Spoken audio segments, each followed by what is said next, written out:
Welcome back friend my channel GS by AP sir. पिछले term में हम लोग डिस्कस कर रहे थे 1857 का रेवोल्यूशन। आज उसके आगे की स्टोरी जानेंगे। फिलहाल पिछले टर्म पे मैंने डिस्कस किया था, एक भारतीय सैनिक ने सारी बात सुनी थी, जो बात लॉर्ड कैनिंग अपने गवर्नरों से कर रहा था, और वो सारी बात सुन के पहुंच गया है बरहमपुर बैरक की, यानी मिदनापुर की ही है। मंगल पांडे का हम लोग नाम बहुत सुनते हैं ना, मिदनापुर के ही वो थे ना, बरहमपुर बैरक की। वो 34वीं इन्फेंट्री के सिपाही थे। ये कौन सी इन्फेंट्री है? 19वीं इन्फेंट्री। क्या होता है?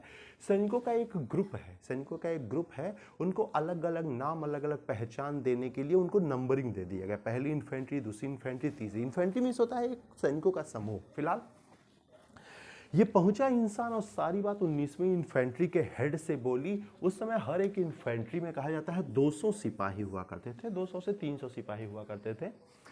तो जब वहां इसने एक बात सुनी तो उसे विश्वास तो नहीं हो रहा था, लेकिन जब उस ब्राह्मण सैनिक ने अपनी सारी कसमें वगैरह सब कुछ कही, तो उन अधिकारियों ने इस पे विश्वास कर लिया। और 19वीं इन्फेंट्री के सिपाहियों ने, डेट याद रखिएगा, 26 फरवरी 1857 को ब्रिटिशों द्वारा लाए इस कारतूस को यूज करने से मना कर दिया। यानी वो एनफील्ड राइफल का प्रयोग नहीं करेंगे।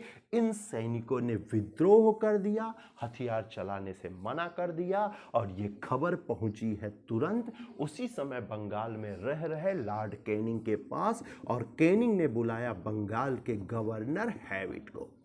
उसने कहा, क्या हैविट जी, मैंने बातें छिपाने के लिए कही थी, और ये तो सैनिकों के बीच में पहुंच गई ये बातें। उन इन्फेंट्री को खत्म करिए, बंद करिए किसी भी कीमत पे, क्योंकि अभी समय नहीं आया है भारतीय सैनिकों को ये बात जानने का, नहीं तो बहुत बड़ा रेवोल्यूशन क्रिएट होगा। क्योंकि राजा और महाराजा वैसे ही हमसे नाराज हैं। खत्म करिए चाहे जैसे, इस रेवोल्यूशन को दबाइए। हैविट एक्शन लिया, और कहा जाता है इस इन्फेंट्री का शोर अभी होता उससे पहले इस इन्फेंट्री के 100, 200, 250 सारे सिपाहियों को कहा जाता है मार दिया गया, और सदैव ये बात दबाने की कोशिश की गई।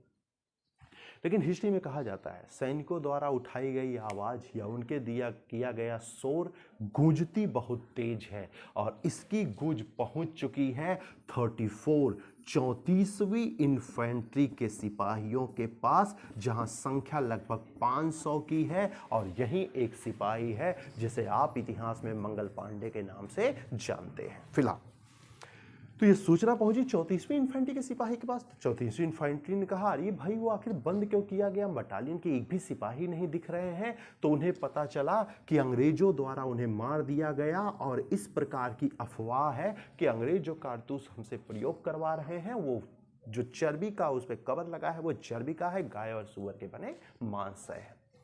इस इन्फेंट्रियों ने भी बंदूक चलाने से इनकार कर दिया, और तुरंत ये बात मंगल पांडे तक पहुंची, क्योंकि मंगल पांडे उस समय इस बटालियन को लीड कर रहे थे। मंगल पांडे के पास एक सैनिक पहुंचा और मंगल पांडे से बोला कि मंगल पांडे जी, ऐसी ऐसी बात हो गई है, ऐसा ऐसा हुआ है, अब हम लोग किया जाए। मंगल पांडे ने कहा, मुझे विश्वास नहीं है कि ऐसा कुछ हुआ होगा, और तब तक ये विश्वास नहीं है जब तक मैं खुद इस बात को कंफर्म ना कर लूं, क्लियर ना कर लूं, तब तक हम किसी प्रकार का कोई रेवोल्यूशन नहीं करेंगे, कुछ भी नहीं करेंगे। उस सैनिक ने पूछा, आप क्लियर किससे करेंगे? हम लोग बोल रहे हैं हम भारतीय, हमारी बात में विश्वास नहीं, आप क्लियर किससे करेंगे?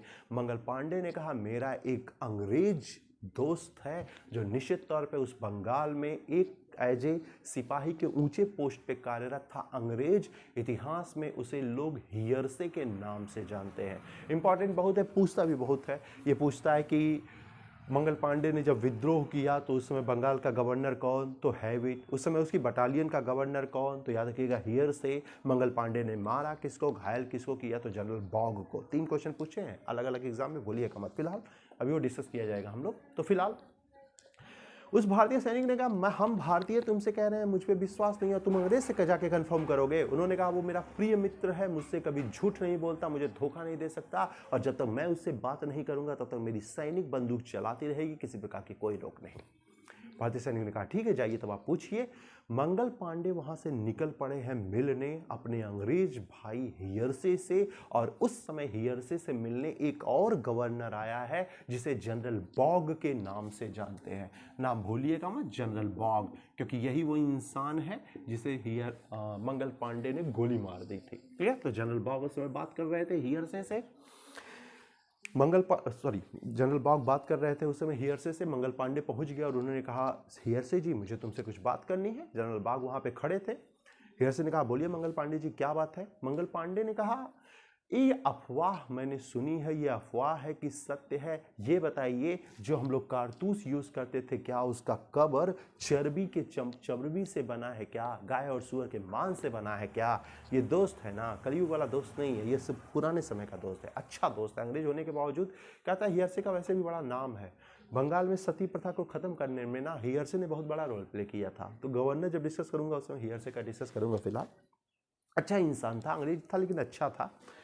तो हियरसे ने कहा झूठ तो बोल नहीं सकता था, फ्रेंड है, कलयुग का फ्रेंड तो है नहीं आज के समय वाला, कलयुग का तो है ही लेकिन आज के समय वाला फ्रेंड नहीं है जो पीठ पे जो छुरा मारते हैं, तो वो नहीं है।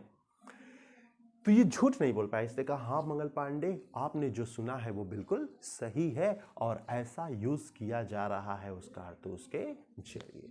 फिलहाल आगे क्या होगा ये हम लोग डिस्कस करेंगे नेक्स्ट वीडियो में। मेरा चैनल अगर सब्सक्राइब नहीं किए हैं तो चैनल सब्सक्राइब कर लीजिए, GS by AP sir. Thank you.